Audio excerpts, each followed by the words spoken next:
নতুন বাসা থেকে নতুন সংসার শুরু করেছি আলহামদুলিল্লাহ। আপনারা সবাই আমার জন্য দোয়া করবেন। আসসালামু আলাইকুম, welcome back to my channel স্বপ্ন নূরের সংসার থেকে চলে আপনাদের মাঝে আমি নূর। আশা করি আপনারা যেখান থেকে আমার আজকের ভিডিওটি দেখছেন আল্লাহ তাআলার অসীম রহমতে সবাই ভালো আছেন। আমিও আলহামদুলিল্লাহ ভালো আছি। যদিও আমার শরীরের অবস্থা তেমন একটা ভালো না, কারণ আমি অসুস্থ হয়ে পড়েছি। বাসায় এত বেশি ঘষা মাজা করেছি, হয়তো বা আপনারা ভিডিওর শেষ পর্যায়ে দেখতে পাবেন আমি কি পরিমাণ ঘষাঘষি করেছি। তো যাই হোক, হাতের প্রচণ্ড ব্যথা, হাতের কবজিগুলো নাড়াতে পারতেছি না, এরকম একটা অবস্থা। এখন চলে আসছি আপনাদের সাথে শেয়ার করতে আমার এই সুন্দর একটা মোমেন্ট, যেটা কিনা আমার খুব ভালো লেগেছিল। আমি বেডরুমে এসে যখন জানালাগুলো খুলি তখন সুন্দর একটা রোদ এবং কি বাইরের যে প্রাকৃতিক সৌন্দর্যগুলো সেগুলো আমি খুব উপভোগ করি কয়েক মিনিট। তো দেখার পরে তারপরে আমি আমার বিছানাটা গুছিয়ে নিচ্ছি। প্রথমে কিচেন থেকে আপনাদের সাথে আজকে ভিডিও শুরু করেছিলাম। তো কিচেন থেকে রুটি বানিয়ে এখন নাস্তা পানি করে চলে এসেছি আমার একদম হজবরল অবস্থা। এগুলাকে একটা একটা করে গোছাবো। যদিও আসলে শরীরটা আর তেমন একটা চলছে না, আর ভিডিওটি গতকালকে যাওয়ার কথা ছিল, এডিট করা ছিল, কিন্তু আমি ভয়েস দিতে পারিনি। ভয়েস দিয়েছিলামও ঠিকই, কিন্তু আমার বাসার পাশে একদম মেইন রোড। তো ওই মেইন রোডের এত বেশি গাড়ি থাকে যেখানে কিনা একটা মিনিটের জন্য কোনো গাড়ির শব্দ নাই, এমনটা হয় না।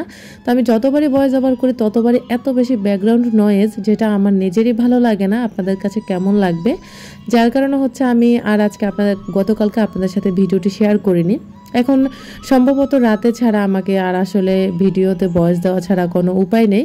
তো যাই হোক, আপনারা আমার এই ব্যাপারগুলো একটু ইগনোর করবেন। এদিক দিয়ে দেখতে পেলেন আমার আলমারির হজবরল অবস্থা। এটা আপনাদের ভাইয়া কোনো রকমে গুছিয়ে নিয়েছে। এই মানুষটা যদি আমার পাশে না থাকতো এতদিনে মনে হয় আমি পাগল হয়ে মরেই যেতাম। তো যাই হোক, আল্লাহ তাআলা তাকে সুস্থ হায়াত এবং নেক হায়াত দিয়ে বাঁচিয়ে রাখুক। আর এদিক দিয়ে বেডরুমটা কোনো রকমে গুছিয়ে আরাফ পড়তে বসেছে একটু। তো ওকে পড়তে বসিয়ে দিয়ে এখন আমি চলে এসেছি আমার কাজে। আসলে আমি আরাফকে পড়তে বসাই না, ও মাশাআল্লাহ নিজে থেকে পড়তে চায় আর কি।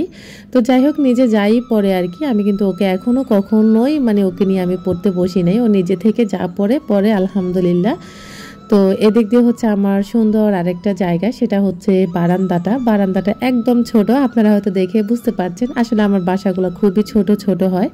কিছুই করার নেই, আল্লাহ তাআলা যখন আমাকে তৌফিক দান করবেন তখন আমি বিশাল বড় প্লট নিয়ে থাকতে পারবো, যেটা আমি আল্লাহর দরবারে অনেক অনেক আশাবাদী, ইনশাআল্লাহ হয়তো বা পাবো। গত কয়েক মাস যে আমি কাপড় চোপড় শুকাতে কি পরিমাণ কষ্ট করেছি সেটা শুধু আমিই জানি, আর আমার প্রিয় ভালোবাসার ভাই বোনেরা জানে, কারণ ওনারা আমার ভিডিওগুলো দেখতো আর সুন্দর সুন্দর কমেন্ট করতো। তো আমি না এখন মন প্রাণ ভরে কাপড় চোপড় ধুইতেছি আর শুকাইতেছি। দিনের মধ্যে আমি 2-3বারও কাপড় চোপড় ধুইতেছি। আমার কাছে না খুব ভালো লাগছে, কারণ প্রচণ্ড রোদ। এই রোদের থেকে কাপড় চোপড় শুকিয়ে এনে আবার ভাঁজ করে রাখা, সেটা তো আমার কাছে খুব ভালো লাগার একটা কাজ। কারণ রোদের থেকে এনে জামা কাপড় গুছিয়ে রাখলে একদম আয়রনের থেকেও বেশি একটা ভালো লাগে আমার কাছে আর কি।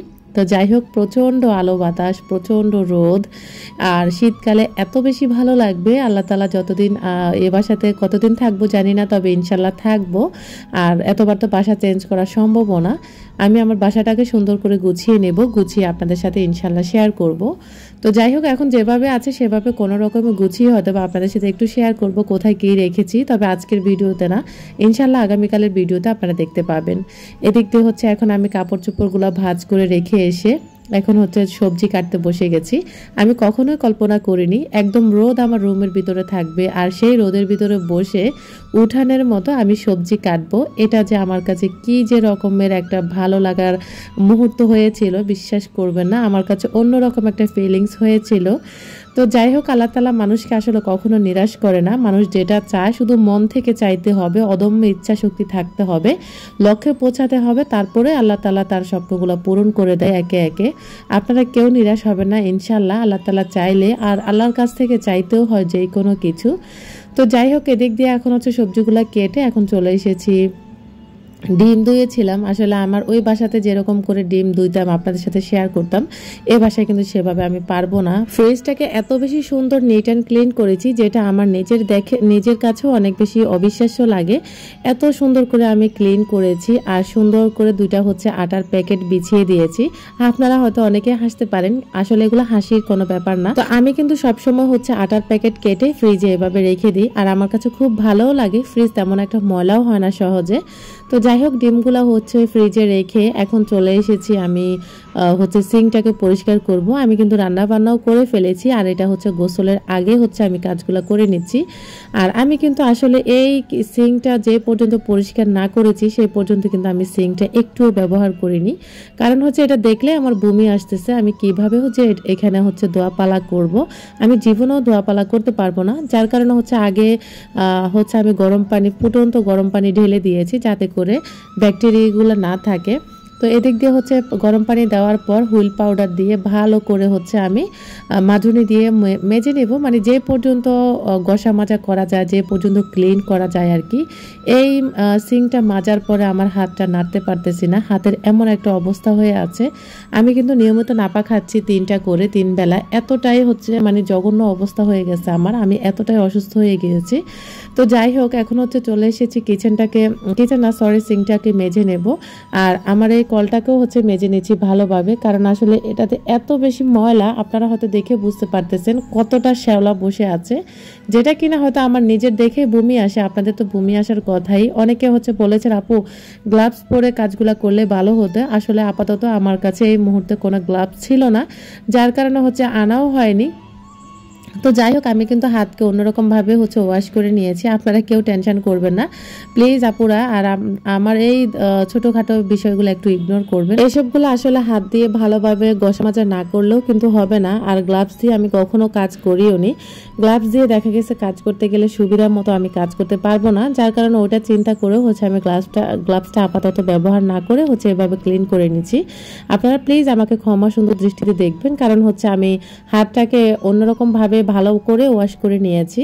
তো যাই হোক, ওইটা হয়তো আপনাদের সাথে শেয়ার করিনি। আর ফাইনালি হচ্ছে এখন আমি পুরোটা সিঙ্ক ঘষে মেজে একদম পরিষ্কার পরিচ্ছন্ন করে আবারও হচ্ছে ফুটন্ত গরম পানি দিয়ে ভালো করে হচ্ছে আমি ওয়াশ করে নিয়েছি, যাতে করে কোনো ধরনের ব্যাকটেরিয়া না থাকে।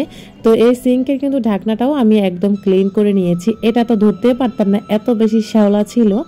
যাই হোক, এদিক দিয়ে হচ্ছে আমি পুরোটা সিঙ্ক একদম ক্লিন করে নিয়েছি। তো আমার আজকের ভিডিওটি আপনাদের কাছে কেমন লেগেছে অবশ্যই কমেন্ট করতে ভুলবেন না।